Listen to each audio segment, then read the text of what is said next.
Hello there, fellow travelers through the blood-soaked corridors of history. Tonight, we're going to descend into one of humanity's most magnificent and most horrifying monuments to violence, a testament to both Roman engineering genius and the darkest aspects of human entertainment. So please, settle yourself comfortably wherever you are tonight. Perhaps dim the lights and draw your blanket closer. And let me know in the comments where you're listening from and what time it is in your corner of the world. Are you listening from a cozy bedroom in Manchester as winter rain taps against your window? Perhaps from a quiet apartment in Chicago as snow begins to fall? Maybe you're in a small town in Australia, watching the morning sun rise over peaceful streets? Wherever you are, you're about to discover that the magnificent Colosseum, that enduring symbol of Roman glory, was built on a foundation of human suffering so vast and so systematic that it transformed the very nature of entertainment from celebration into slaughter. If this exploration into humanity's capacity for both architectural brilliance and moral depravity helps you reflect on the thin line between civilization and barbarism while drifting into peaceful sleep, perhaps consider subscribing for more journeys through history's most complex and troubling monuments. And don't forget to like this video if it carries you gently into contemplation. Think modern sports are violent? Think contemporary entertainment has gone too far? Imagine a world where the most popular form of public entertainment involved watching human beings fight to the death for the amusement of cheering crowds, where emperors spent fortunes staging elaborate massacres that could last for days, and where the screams of dying gladiators and the roars of wild beasts provided the soundtrack for family outings. Imagine a society so addicted to violence that it built the largest amphitheater in human history specifically to house increasingly elaborate spectacles of death, where the smell of blood and the sight of human entrails became as commonplace as popcorn and soda at a modern movie theater.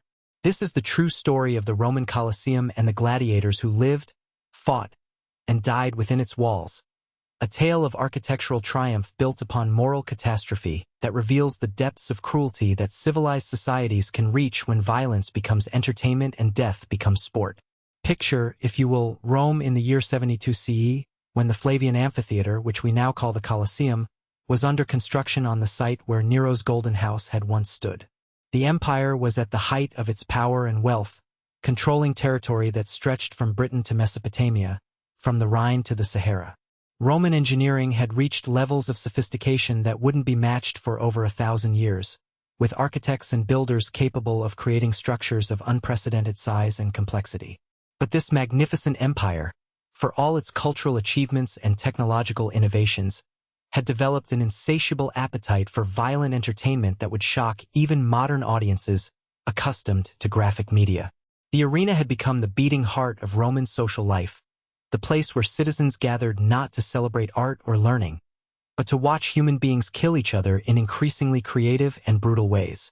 The Colosseum itself was a marvel of ancient engineering, a massive elliptical structure that could hold between 50,000 and 80,000 spectators, making it larger than most modern football stadiums. The building rose 4 stories above ground, with a complex system of underground chambers, elevators, and trapdoors that allowed for elaborate staging of the violent spectacles that took place on the arena floor. The engineering required to create retractable awnings that could shade the entire audience, to flood the arena for naval battles, and to lift wild animals and gladiators from the underground chambers to the fighting surface represented the pinnacle of Roman technological achievement. Yet this architectural wonder was designed for a single purpose: to provide the most efficient possible venue for mass entertainment based on human suffering and death. Every aspect of the Colosseum's design, from the sloped seating that ensured perfect views of the carnage to the drainage systems that channeled away the blood, was optimized to maximize the audience's enjoyment of violence while minimizing any inconvenience that might detract from their pleasure in watching people die.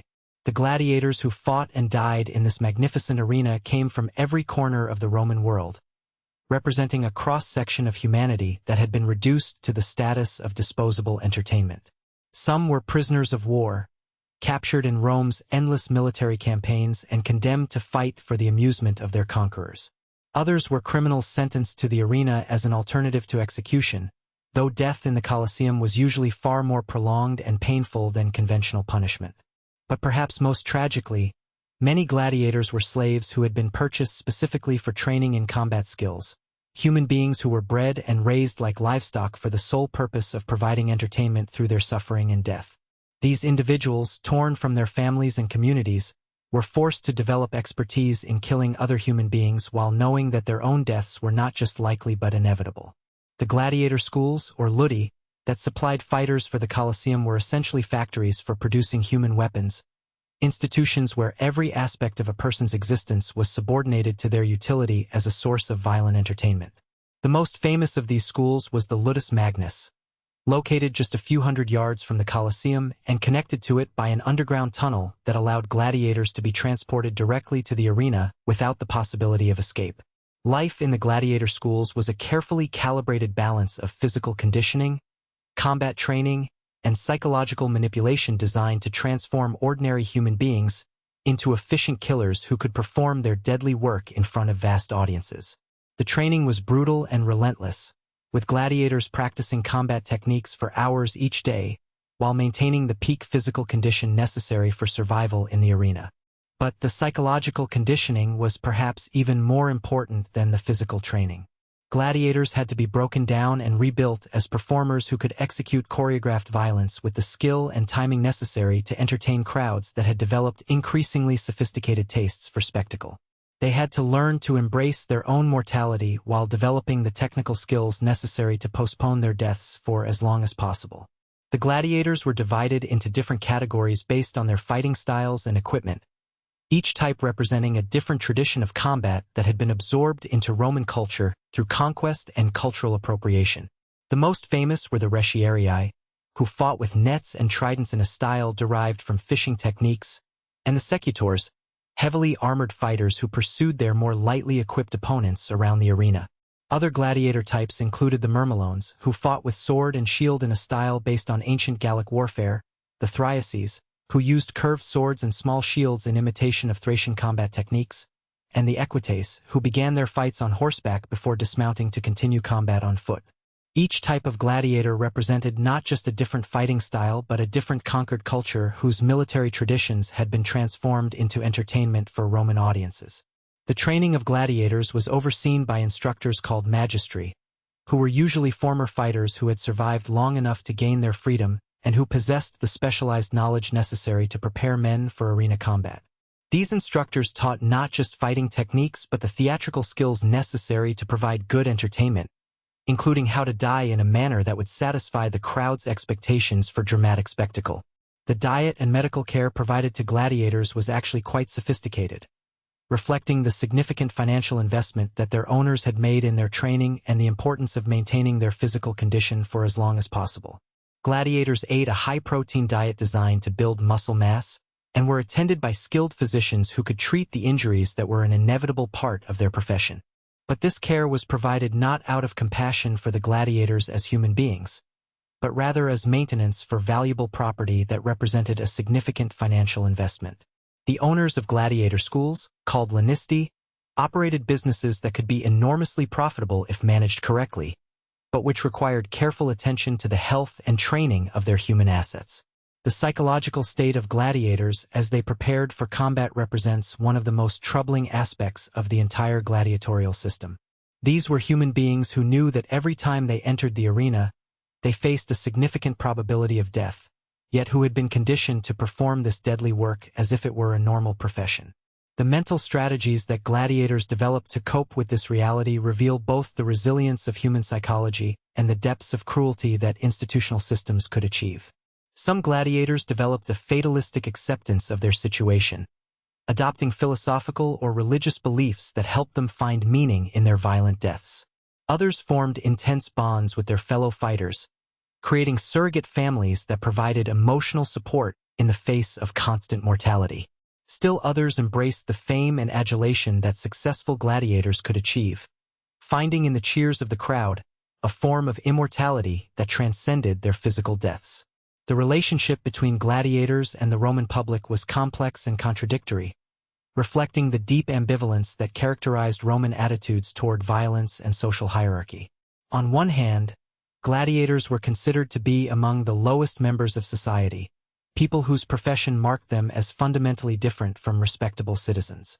On the other hand, Successful gladiators could achieve celebrity status that rivaled that of modern sports stars, with their names and images appearing on everything from lamps to jewelry. This contradiction reflected a broader tension in Roman culture between the civilized values that Romans claimed to represent and the brutal realities of their entertainment practices. Romans could simultaneously look down upon gladiators as social outcasts and celebrate them as heroes, much as modern audiences might feel conflicted about athletes who participate in extremely dangerous sports. The actual experience of gladiatorial combat was far more complex and varied than the simple image of two fighters battling to the death might suggest. Many gladiatorial contests were elaborate theatrical productions that incorporated elements of drama, religion, and spectacle into what was ostensibly a sporting event. Some fights were carefully choreographed to tell stories from Roman mythology or history, with gladiators playing specific roles in narratives that the audience would recognize and appreciate. The weapons and armor used by different types of gladiators were not just functional equipment but costume elements that helped establish the theatrical context of the combat. The distinctive helmet of the murmillo, decorated with a fish crest, immediately identified the fighter to the audience and established expectations about how the combat would unfold. Similarly, the net and trident of the retiarius carried symbolic meanings related to Neptune and the sea that added layers of meaning to the spectacle. The staging of gladiatorial combat also incorporated elaborate sets and mechanical devices that could transform the arena floor into various environments. The underground chambers beneath the Colosseum contained a complex system of elevators and trapdoors that could be used to introduce surprise elements into the fighting, including wild animals, additional weapons, or changes in terrain that would affect the course of combat. The crowds that gathered to watch gladiatorial spectacles represented a cross-section of Roman society, from slaves and freedmen in the upper tiers to senators and even emperors in the premium seating areas.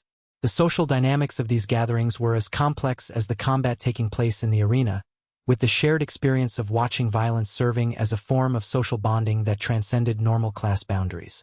The audience's role in gladiatorial combat extended far beyond passive observation. The crowd's reactions could influence the course of individual fights, with popular gladiators receiving support that might save their lives and unpopular fighters facing hostility that could seal their doom. The famous gesture of thumbs up or thumbs down, while probably more complex in reality than popular culture suggests, represented the audience's direct participation in decisions about life and death. The emperor's presence at gladiatorial games was particularly significant, as his reactions and decisions carried ultimate authority over the fate of the fighters. Emperors could grant mercy to defeated gladiators, order additional combats, or even enter the arena themselves in carefully staged appearances that demonstrated their power over life and death. Some emperors, like Commodus, became notorious for their personal participation in gladiatorial combat, though these imperial performances were typically arranged to ensure the emperor's safety and victory. The economic aspects of gladiatorial entertainment were staggering in their scope and complexity. A single day of games could cost more than the annual budget of a small city, with expenses including not just the gladiators themselves but also the wild animals, elaborate stage sets, and massive logistical operations required to feed and entertain crowds of tens of thousands. The procurement of wild animals for arena spectacles created an entire industry dedicated to capturing, transporting, and training exotic creatures from across the empire and beyond. Lions from Africa, bears from Germany, and elephants from India were shipped to Rome at enormous expense to provide variety in the slaughter. The ecological impact of these spectacles was devastating, contributing to the extinction of several species in regions close to the Mediterranean. The beast hunts, or venations, that often preceded gladiatorial combat represented another dimension of Roman appetite for violent entertainment. These elaborate spectacles could involve hundreds of animals and dozens of trained hunters in elaborate scenarios that might recreate famous hunting expeditions or mythological scenes. The animals, like the gladiators, were seen primarily as raw material for entertainment, with their suffering and death serving as prelude to the main event of human combat. The religious dimensions of gladiatorial combat added another layer of complexity to these bloody spectacles. Many games were held in honor of the gods or to commemorate religious festivals, with the violence in the arena seen as a form of sacrifice that honored divine powers. The blood spilled in the Colosseum was believed to have spiritual significance, connecting the living audience with the realm of the dead and the gods who governed human fate. Some gladiatorial combats were explicitly staged as religious rituals, with fighters representing gods or mythological figures in dramatic reenactments of divine conflicts. These religious gladiatorial spectacles blurred the line between entertainment and worship, transforming the arena into a sacred space where the boundaries between human and divine, life and death, became fluid and uncertain.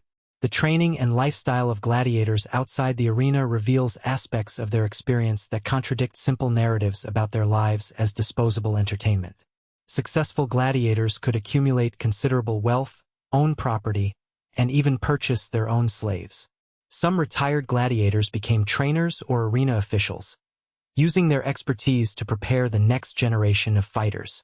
The gladiator barracks were complex social environments where men from different cultures and backgrounds were forced to live together under conditions of extreme stress and uncertainty.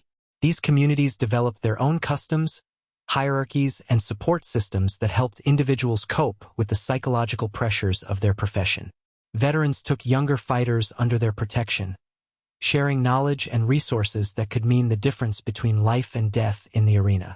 But even the most successful gladiators lived under the constant shadow of mortality, knowing that their fame and wealth could be ended in an instant by a single mistake or stroke of bad luck in the arena.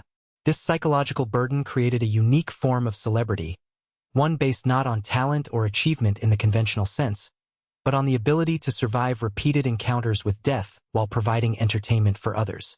The medical care available to gladiators was surprisingly sophisticated, reflecting both the financial value of trained fighters and the Roman interest in understanding and treating traumatic injuries.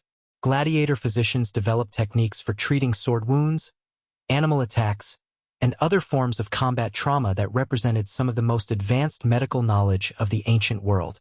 Archaeological evidence from gladiator cemeteries reveals the extent of injuries that fighters sustained and survived, with some individuals showing evidence of multiple healed fractures and wounds that would have been life-threatening without skilled medical intervention. These physical remains provide a stark reminder of the human cost of Roman entertainment, showing the accumulated damage that gladiators absorbed over careers that might last several years.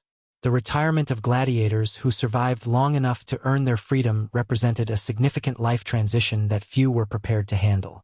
Men who had spent years living under rigid institutional control, with every aspect of their existence regulated by others, suddenly found themselves responsible for making their own decisions about their futures. Some thrived in this freedom, using their savings and fame to establish successful businesses or become respected members of their communities. Others struggled with the transition, finding it difficult to adapt to civilian life after years of institutional conditioning.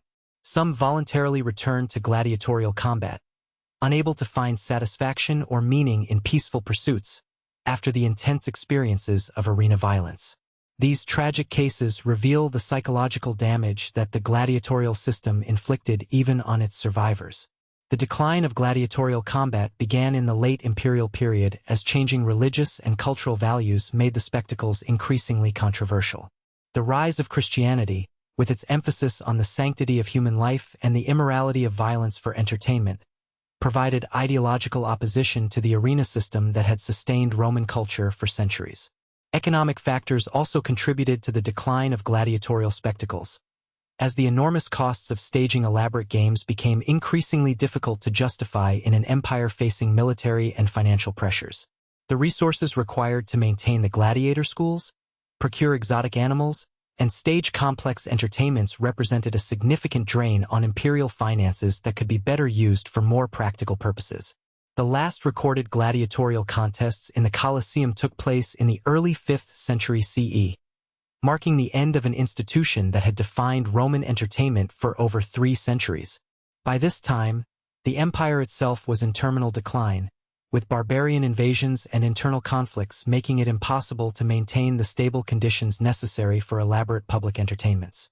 But the influence of gladiatorial combat extended far beyond its historical period, providing a template for violent entertainment that would resurface in different forms throughout human history. The psychological dynamics that made Roman audiences crave increasingly elaborate spectacles of violence can be seen in various forms of modern entertainment, from professional wrestling to mixed martial arts to violent films and video games. The architectural legacy of the Colosseum has proven more enduring than the bloody spectacles it once housed. With its design influencing the construction of sports stadiums and entertainment venues for nearly 2,000 years. Modern architects still study the engineering solutions that allowed Roman builders to create such massive structures with the technology available to them, and many contemporary venues incorporate design elements that can be traced back to the Flavian amphitheater. The gladiatorial system also provides historical perspective on the relationship between entertainment and social control, showing how elaborate spectacles can be used to distract populations from political and economic problems while channeling potentially dangerous social tensions into harmless outlets. The bread and circuses policy that provided free food and entertainment to the Roman masses represented an early form of social welfare designed to prevent revolution by keeping the population content with immediate pleasures. The moral questions raised by gladiatorial combat remain relevant in contemporary discussions about violence in entertainment and the ethics of spectator sports.